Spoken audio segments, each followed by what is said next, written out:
the Titanic was one of the largest ships in history and was considered unsinkable. However, due to either the negligence of the crew or a fateful accident, the ship collided with a massive iceberg drifting in the Atlantic Ocean, leading to its sinking. Despite numerous distress signals sent out by the radio operators, no one came to help, and most of the passengers and crew ended up drowning in the icy water. Nevertheless, a few lucky individuals managed to survive the shipwreck. Survivors of the Titanic recall how they could never have imagined the sinking of the ship. Initially, they saw it as a minor incident or even a joke made by their colleagues. The second mate, Charles Lightholler, was the highest-ranking officer on the Titanic to survive the disaster. The shipwreck on the night of April 15th was not the only one in his career. He said, "In my 30 years at sea, I had the opportunity to be rescued from 4 sinking ships. But nothing could surpass the drama of the Titanic. After leaving Southampton, we were accompanied by beautiful weather, and there was not a breeze. On the evening of April 14th, we entered an area where many icebergs had been sighted, as reported by a radiogram received from another ship. Unfortunately, we were not notified of its receipt. I was steering the ship at the time, and if I had received that message, I would have certainly given orders to slow down. The captain would likely have ordered the ship to stop and continue in the light of day. After my shift, I handed over the controls to Officer Murdoch and went to my quarters.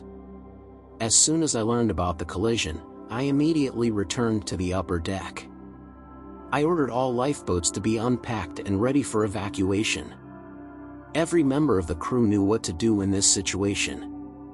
I asked the captain, should I start evacuating the women and children? He only nodded. No one, including me, believed that the Titanic could sink. After sending another lifeboat, I ran to the front stairs and watched the water level rise. I could see the lamps burning under the water, which made a chilling impression. When I realized that the ship was doomed, I started putting more people into the lifeboats. I believe that night, the ship's crew set a standard for skillful work that will never be surpassed. Every dinghy was filled with passengers and launched without incident.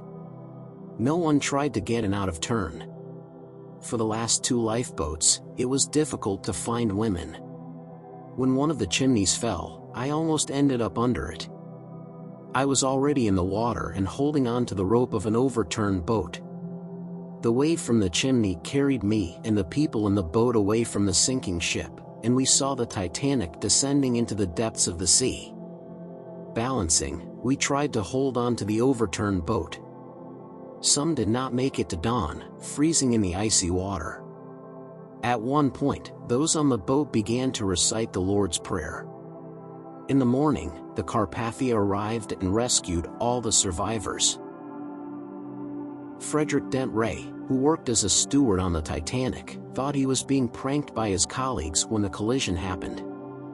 He went to bed around 10:30 p.m. and was just falling asleep when he felt a jolt comparable to when a train leaves a station. 10 minutes later, the chief steward came to him and told him about the collision, but he thought it was a joke. When he heard people screaming for help on the upper deck, he went up there. It was cold, so he decided to go back for his coat. Upon his return, he took his coat, some handkerchiefs his wife had prepared, and a razor in case he couldn't get back the next morning. He met Martin Rothschild, one of the ship's passengers, on the front stairs, who was going upstairs, and they went together.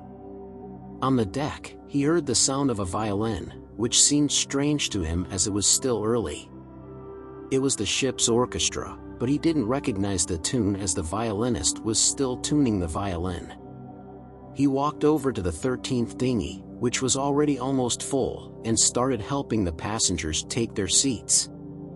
There was a woman who was screaming and crying with fear, saying she had never sailed in a boat like that. Some of the passengers didn't want to get into the dinghies, staying in their cabins until it was too late. Ray was instructed to row. When the dinghy was in the water, the most important thing was to swim away from the ship to avoid drowning with it. There were 62 people in their dinghy. They were rescued when they boarded the Carpathia. When Eva Hart's family embarked on the Titanic, she was only 7 years old. Initially, they were supposed to sail to New York on the Philadelphia, but due to a coal miners' strike that had begun shortly before, the voyage was canceled. Instead, Eva's father was pleased when he was offered a second-class ticket on the Titanic. On the day of the tragedy, Eva's mother had a panic attack when they boarded the Titanic, and she couldn't understand why. She refused to sleep at night and only slept during the day. When the ship hit the iceberg, Eva's mother was dressed and awake. Eva and her father were sleeping.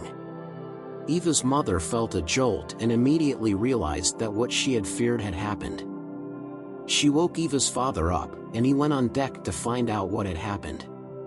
When he returned, he told Eva's mother to put on her coat and led them to one of the lifeboats. Eva was wrapped in a blanket because it was cold. Eva's father put her and her mother in the lifeboat but did not try to get in himself. He said goodbye to them, and they never saw him again. They rowed as far away from the ship as they could so they wouldn't get sucked into the ocean with it. They saw the Titanic sink and the panic of people running around the deck looking for lifeboats. As a 7-year-old, Eva was incredibly scared, and the nightmares haunted her long after that night. Their lifeboat was overcrowded, so several people had to move to another one, and that's how Eva and her mother ended up in different boats.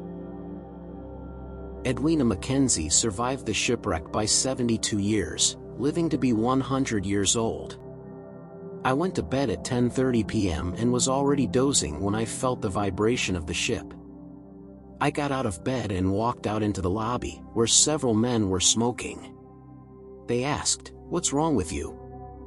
I said, "What's wrong with the ship?" They replied that the ship had just hit an iceberg. The men thought it would be safer to stay on the Titanic than to get into the lifeboats. As we sailed away, we watched the ship gradually sink into the water. After the Titanic sunk, I was rescued and taken on board the Carpathia to New York. It was a very sad journey that took 4 whole days to complete. The whole world knows the story of the Titanic. It is a tragedy that leaves no one indifferent. The stories from the survivors simply touch you to the core. In conclusion, I would like to say, value every minute you live and make the best of life.